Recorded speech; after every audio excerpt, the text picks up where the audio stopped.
This channel does not promote any violent, harmful, or illegal activities. All content provided by this channel is meant for an education purpose only.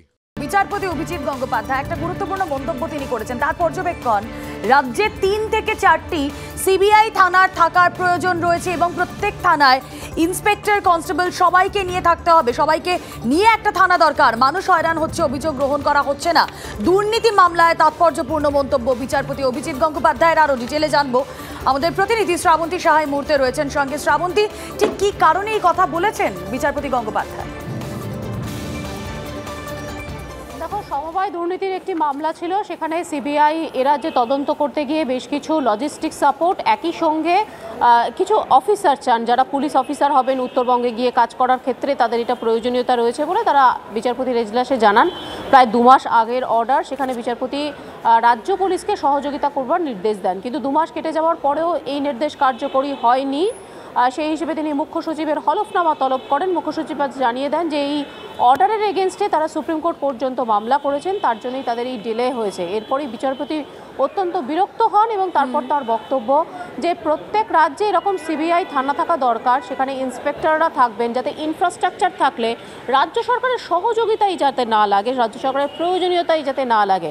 আগামীকাল ফের এই মামলার শুনানি রয়েছে, সেখানে রাজ্য সরকার এসে জবাব দেবে আদতে কেন এখনও পর্যন্ত এই সাহায্য পৌঁছে দেওয়া সম্ভব হয়নি সিবিআইকে, এবং একই সঙ্গে এই গোটা বিষয়টি যে ব্যাখ্যা সেটাও তাদের দেওয়ার কথা রয়েছে। এখন বিচারপতি সন্তুষ্ট হবেন কিনা এখন সেটাই দেখার। আগামীকাল এই মামলার শুনানি থাকছে। বেশ, আমাদের নজর থাকবে আগামীকালের দিকে। আপাতত ধন্যবাদ শ্রাবন্তী। আমরা কথা বলছিলাম, শ্রাবন্তী শাহ প্রতিনিধি ছিলেন আমাদের সঙ্গে। আরও একটি খবর আপনাদেরকে দেব। শর্ত সাপেক্ষে ডিএ আন্দোলনকারীদের ধর্নার অনুমতি দেওয়া হলো নবান্ন বাস স্ট্যান্ডে। 22 থেকে 24 ডিসেম্বর নবান্ন বাস স্ট্যান্ডে ধর্না সংগ্রামী যৌথ মঞ্চে থাকতে পারবেন 300 জন। আন্দোলনকারীদের ধর্নার অনুমতি হাইকোর্টের বিচারপতি রাজাশেখর মান্থার।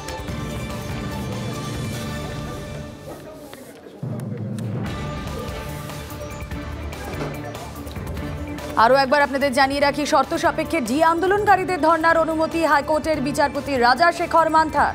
22 থেকে 24 ডিসেম্বর নবান্ন বাস স্ট্যান্ড, সেখানে ধর্না সংগ্রামী যৌথ মঞ্চে থাকতে পারবেন 300 জন। আমরা মামলা করেছিলাম নবান্ন বাস টার্মিনাসে টানা 4 দিন বসার জন্য। তা মামলা শুনানির পরে জজ সাহেব 3 দিন আমাদের বসার পারমিশন দিয়েছেন নবান্ন বাস টার্মিনাসে।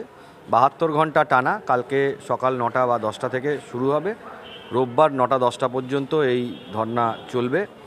মূলত পশ্চিমবঙ্গ সরকারের যারা কর্মচারী রয়েছেন, যারা ডিএ পাচ্ছেন না, এবং এদের যারা চাকরি দুর্নীতিতে যে দুর্নীতি হয়েছে, এই দুটো ইস্যুকে কেন্দ্র করে প্রতিবাদ হবে। এই রাজ্যের যে শাসক, যাকে ভোট দিয়ে ক্ষমতায় পাঠানো হয়েছে, তার এইটুকু গণতান্ত্রিক মূল্যবোধ থাকবে যে তার কর্মচারীদের সাথে বসে তাদের দাবি দেওয়ার কথা মেটানো এবং শোনা, এবং মানুষের কথা এবং সমস্যা শোনা এবং তার সমাধান করার উদ্যোগ তিনি নেবেন। যে শর্ত আদালত চাপিয়েছে কোনোটাতে আমাদের কোনো আপত্তি নেই। আমরা সরকারি কর্মচারী, আমরা জানি যে কিভাবে সমস্ত কিছুকে মেনে নিয়ে প্রতিবাদ করতে হয়। বিগত 11 মাস ধরে সেটা করে আসছি। আগামী 3 দিনেও তার অন্যথা হবে না। সরাসরি চলে যাব অরিত্র ঘোষ প্রতিনিধি এই মুহূর্তে রয়েছেন আমাদের সঙ্গে। অরিত্র,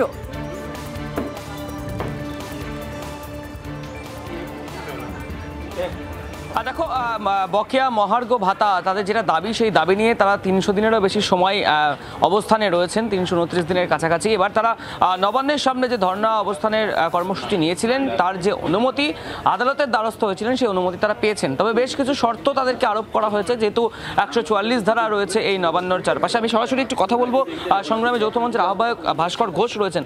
এটা কি নৈতিক জয় আপনাদের আদালতে গিয়ে? আমাদের নৈতিক জয় যেমন, রাজ্য সরকারের কাছে এটা লজ্জার যে একটা গণতান্ত্রিক রাজ্যে কর্মচারীরা 11 মাস ধরে তাদের সাথে আলোচনা চাইছেন, বসে আছেন, সরকারের সময় হয় না, নবান্নে যেতে হচ্ছে। আর নবান্নটা বলতে ধরুন, নবান্ন শুধু একটা শব্দ তো নয়, একটা বিল্ডিংও নয়, একটা অহংকারের প্রতীকের মতো একটা করে রেখেছেন ওটা। সেই জায়গাটাতে ধাক্কা লাগলো, চূর্ণ হলো সেটা। অবশ্যই একটা জয়। আমরা চাইবো যে এই 3 দিনের মধ্যে সরকার আমাদের সাথে বসে আলোচনা করুক, আলোচনার মাধ্যমে সমস্ত সমস্যার সমাধান হয়। সরকারের অসুবিধা থাকলে পরে আমরাও সেটা শুনতে রাজি আছি, কিন্তু সরকার আলোচনায় বসুক। মানে এই দম্ভ নিয়ে থাকবে, এটা অন্তত কর্মচারী সমাজ, এই রাজ্যের শিক্ষিত মানুষরা মেনে নেবে না।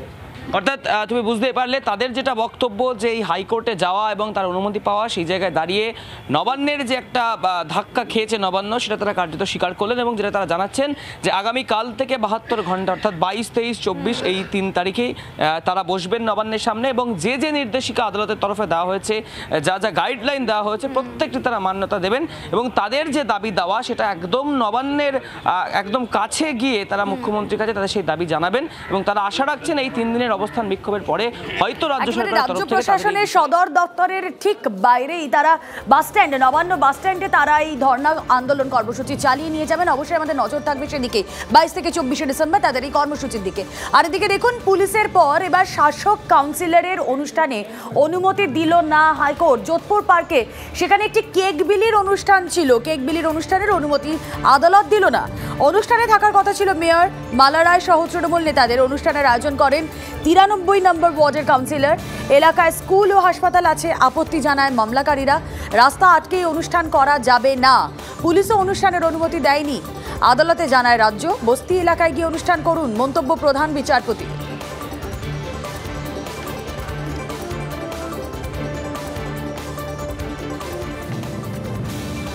নজর রাখবো শিল্পনগরের দিকে। সেখানে আতঙ্ক ছড়িয়েছে।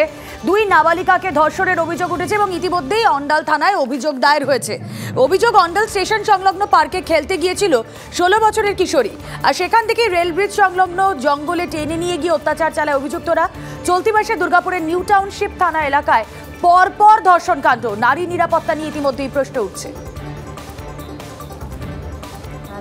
साढ़े 4 समय खेलते गए पार्के। अच्छा, ठीक है।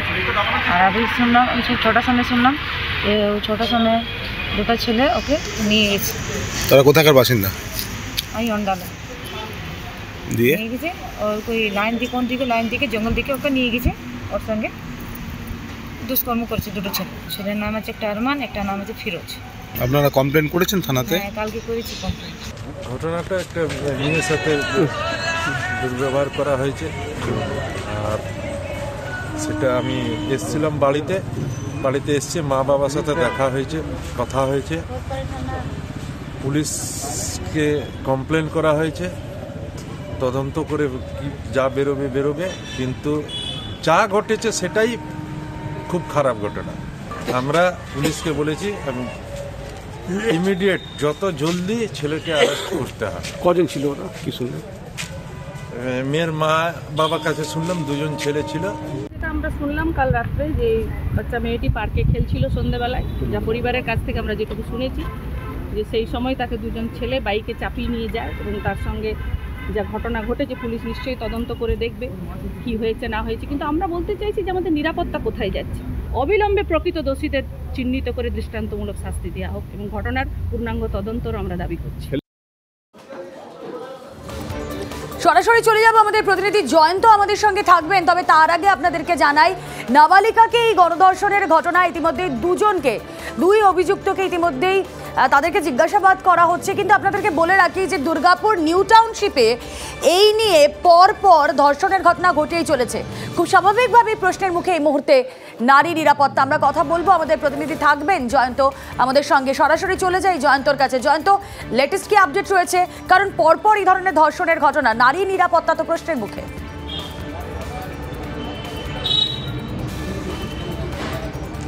দেখো, এই মুহূর্তে যেটা হচ্ছে, অন্ডাল যে থানা তার সংলগ্ন সামনে যে জাতীয় সড়ক 19 নম্বর জাতীয় সড়ক, সেখানে বিজেপি বিধায়িকা অগ্নিমিত্রা পলের নেতৃত্বে রাস্তা অবরোধ চলছে। প্রায় 1 ঘন্টা ধরে রাস্তা অবরোধ, জাতীয় সড়ক অবরুদ্ধ হয়ে আছে। যেটা প্রশ্ন, এই দুর্গাপুরে 2টো থানা এলাকায়, অর্থাৎ নিউ টাউনশিপ থানা এলাকায় তুমি যেমন বললে যে 2টো ঘটনা ঘটেছে। গত রবিবার একটি মূক ও বধির মেয়েকে গণধর্ষণের ঘটনা ঘটেছে এবং গতকাল অন্ডালে একটি নাবালিকাকে গণধর্ষণের ঘটনা ঘটেছে। 2টো গণধর্ষণের ঘটনা। সেই গণধর্ষণের ঘটনার নিন্দা সকলেই করছে। এখানে পুলিশের ভূমিকা নিয়েও প্রশ্ন উঠেছে অন্ডালের ঘটনাটায়। অন্ডালে পুলিশকে যখন অভিযোগ জানানো হয়েছে, পুলিশ অভিযোগ যে নির্যাতিতার পরিবারের অভিযোগ হচ্ছে পুলিশ কিন্তু ঘটনার ধামাচাপা দেওয়ার জন্য পুলিশ প্ররোচিত করেছে যে এই ঘটনাটা মেয়েদের ব্যাপার, এটা বেশি প্রচার করবেন না, এবং পুলিশ এই ঘটনা অভিযোগ নিতে গড়িমসি করেছে। এবং পুলিশের সঙ্গে আরো কয়েকজন যারা স্থানীয় কয়েকজন আছে যারা এনজিও চালায়, নারী নিরাপত্তা নিয়ে যে প্রশ্ন উঠছে, পুলিশই যদি বলে ঘটনা ধামাচাপা দিতে, তাহলে কি করে হবে?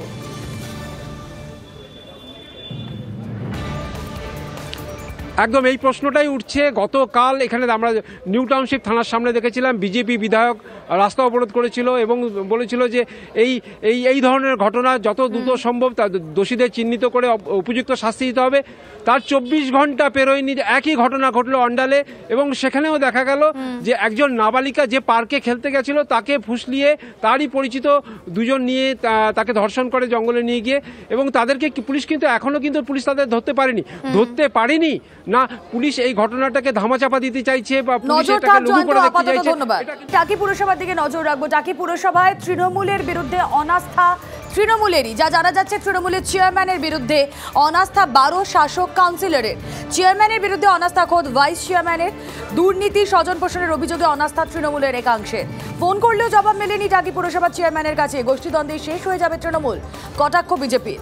অনাস্থা নিয়ে মুখে কুলুপ জেলা তৃণমূল নেতৃত্বে।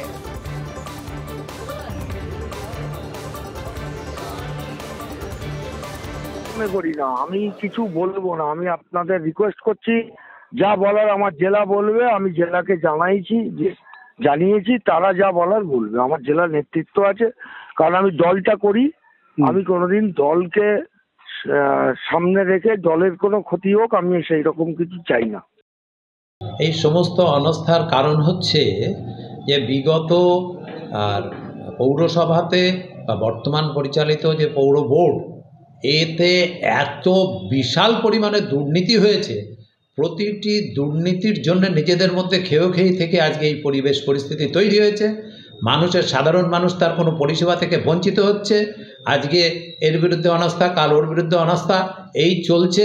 লাস্ট চেয়ারম্যানের বিরুদ্ধে অনাস্থা আছে। এমতো অবস্থায় টাকির পৌরসভার অবস্থা, সাধারণ মানুষরা কোনো পরিষেবা থেকে বঞ্চিত হচ্ছে। স্ত্রীধন কোনো মহিলার অধিকার হলে সেটা শ্বশুর বাড়ি থেকে ফিরে পেতে অনেকেরই কালঘাম ছুটছে। মামলা করেও স্ত্রীধন ফেরত পাওয়া যাচ্ছে না বলে অভিযোগ। কেউ আদালতের নির্দেশ মানতে চাইছে না, কেউ বা নির্দেশ মানতে হবে বলে দেশ ছেড়ে পালিয়ে যাচ্ছেন। বাগুইআটির বাসিন্দা সুচরিতা স্ত্রীধন খোরপোশের মামলা লড়ছেন 11 বছর ধরে। এখন মামলা চলছে হাইকোর্টে। সুচরিতার অভিযোগ, বিয়ের 4 বছর পর বাড়ি থেকে বের করে দেন তার স্বামী। কোনোভাবেই সমাধান না হওয়ায় 2012 সালে ডিভোর্স নেন সুচরিতা। সেই সময় বাড়ি থেকে সামান্য জিনিসপত্র আনলেও তার যাবতীয় গয়না দিতে অস্বীকার করে তার শ্বশুর বাড়ির লোকজন। পরে মামলা হয়। মামলা চলাকালীন পালিয়ে মালয়েশিয়া চলে যান তার স্বামী। ডিভোর্স হয়েছে, আমার অর্ডার হয়েছে 2012 ডিসেম্বরে। আমার এক্সপার্টি অর্ডার মানে কোনো দিন অ্যাপিয়ার হয়নি। যখন অ্যারেস্ট হওয়াতে কিছু টাকা দিয়েছিল, যেটা অনেকটা পেন্ডিং ছিল, তার বোধহয় 2% কি 3%ও দিয়ে তারপরে সেই যে গা ঢাকা দিল এবং কোর্টরুমে দাঁড়িয়ে বলছে আর আমি কোনোদিনও টাকা দেবো না। He flew to Malaysia in spite of having the red corner notice. আমার এখানে একটা ডাউটের জায়গা যে যার এগেনস্টে রেড কর্নার নোটিস আছে সে কি করে পালিয়ে যেতে পারে। আমার ডেফিনেটলি অনেক গয়না এখনও ওদের কাছে রয়ে গেছে, সেটা আমার থেকে নিয়ে নেওয়া হয়েছিল, আমাকে দেয়নি, সেসব ফেরত। রেড কর্নার নোটিসটা ইস্যু করে police authority or any agency যার এগেন্সে অফেন্স হয়েছে। It is communicated to the airport authority as well as circulated amongst all the government, all the countries. ওই countryর government ইন্ডিয়ান গভর্নমেন্টকে ইনফর্ম করবে যে such person is trying to cross the, আর ওইখান থেকে ওকে অ্যারেস্ট করা হবে। ওটা বেসিকলি আরও ডিপেন্ড করে ইন্টারন্যাশনাল ট্রিটিস, যে কান্ট্রির সঙ্গে আমাদের ট্রিটিস আছে ওরাই ম্যাক্সিমাম টাইম নোটিফাই করে, আর যে কান্ট্রির সঙ্গে ট্রিটি নেই ওইখানে কোনো নোটিফিকেশনও আসে না। খোরপোশের মামলায় দেশ ছেড়েছেন স্বামী, কিন্তু রেড কর্নার নোটিস থাকা সত্ত্বেও কিভাবে বিদেশে পারি? আচ্ছা, এই রেড কর্নার নোটিস কি? রেড কর্নার নোটিশ সাধারণত ইস্যু করা হয় যখন কোনো অভিযুক্ত সে সংশ্লিষ্ট দেশের বাইরে কোথাও পালিয়ে যায়। রেড কর্নার নোটিশ ইস্যু করে ইন্টারপোল। ভারতে ইন্টারপোলের লিয়াজো সংস্থা সিবিআই। দেশের কোনো তদন্তকারী সংস্থা অভিযুক্তের বিরুদ্ধে রেড কর্নার নোটিশ জারি করতে চাইলে প্রথমে জানাতে হবে সিবিআইকে। সিবিআই যোগাযোগ করবে ইন্টারপোলের সঙ্গে, তারপর ইন্টারপোল সেই রেড কর্নার নোটিশ জারি করবে। ইন্টারপোলের মাধ্যমে পৃথিবীর সমস্ত দেশের তদন্তকারী সংস্থার কাছে সেই অভিযুক্ত সম্পর্কিত তথ্য পৌঁছে যাবে। যে দেশে অভিযুক্ত থাকুন না কেন সেখানকার তদন্তকারী সংস্থা তাকে আটক করতে পারে।